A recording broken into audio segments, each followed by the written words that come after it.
Happy hump day means the middle of a work week, used in the context of climbing a proverbial hill to get through a tough week. When I first heard about hump day, I thought hump day was like something...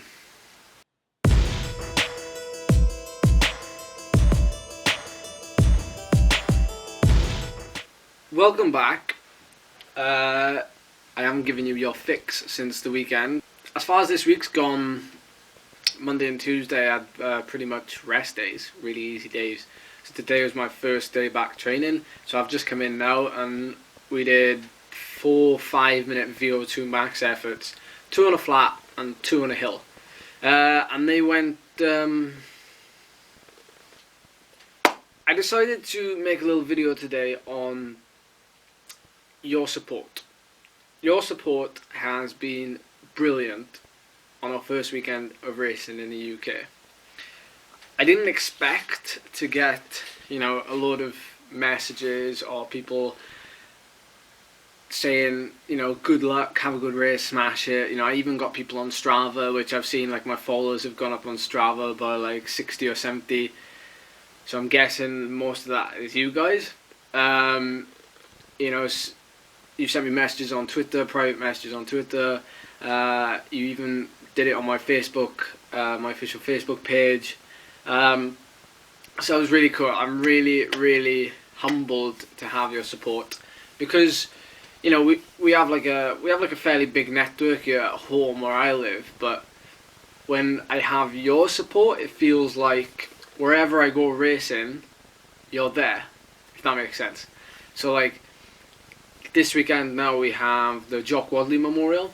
So the same team that was in the Eddie Sowins will be going to the Jock Wadley. That's on Sunday in Colchester. So if you're around that area, come and see us. It really does feel like you're there with me and like you're part of my support network, which is really cool. If there's one little thing I could ask of you, and you don't have to do it, I'm not forcing you to do it or anything. If you go onto my Twitter, and so I'll put the handle here somewhere, and you view my profile, and like the first tweet, so it's the first tweet, it's actually a pinned tweet. It's called YouTube fan, cycling fan, subscribe to my channel. And there's a link there to this YouTube channel. It'd be really cool if we could, you have followers that love the sport and love watching professional cycling, particularly UK scene. Retweet. Hit that retweet button. I think the main reason I created this channel was mainly to push out there what we do, not just Jelty Kondo or me, but as athletes. Pretty much every single athlete that's in this kind of professional game lives the same sort of life that I do, but nobody sees that life. Nobody sees that side of it. Nobody sees the travel, the long travel days, the bloated legs, the terrible nutrition that sometimes we do have to cope with in some hotels that we go to. It's things like that that grab people and like make them think, wow, well, they're not actually like being treated like, the top level athletes. There's only so much that we can. There's only so many resources that we can pull together. We are a great team and we have great people, great support. But at the end of the day, we're not a massive level, so we've still got to make do with what we can make do with. So I made this channel just to show you what we get up to, and as a byproduct, you guys, the viewers, get to discover things that you can use for yourselves, like diet tips, like how to extend the half-life of caffeine, so little tips you can use in your own routines, your own diets, your own training routines, your own even sleep, things like that. Like I take my own pillow with me to stage races. We can all implement, but you know, you can Google the death out of it and you'd never find any of this stuff.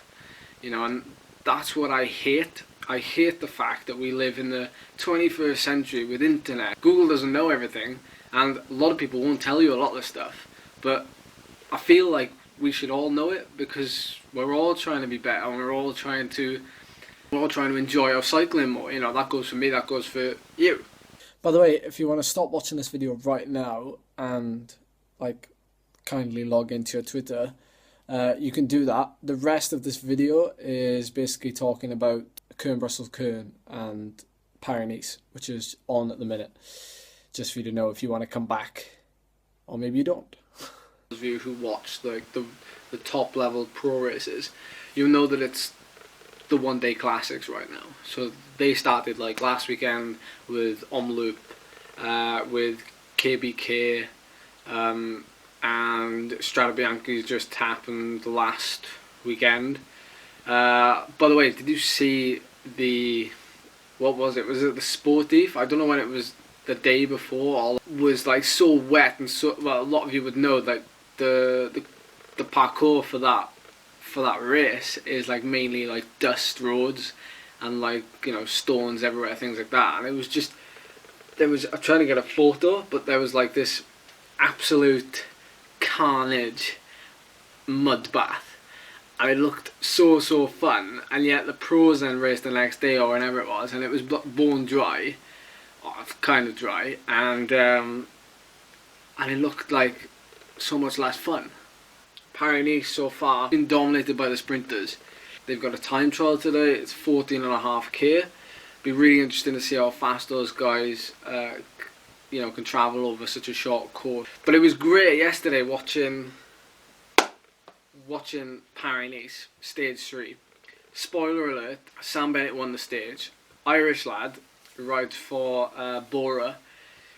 Here's a little story for you. Around 4 years ago, this was when Hugh Carthy was on the team. He went out to Ireland to race a stage race. It was only like a 3-day stage race. It was like bank holiday August. So he raced the stage race, and the last stage had like a 5k climb.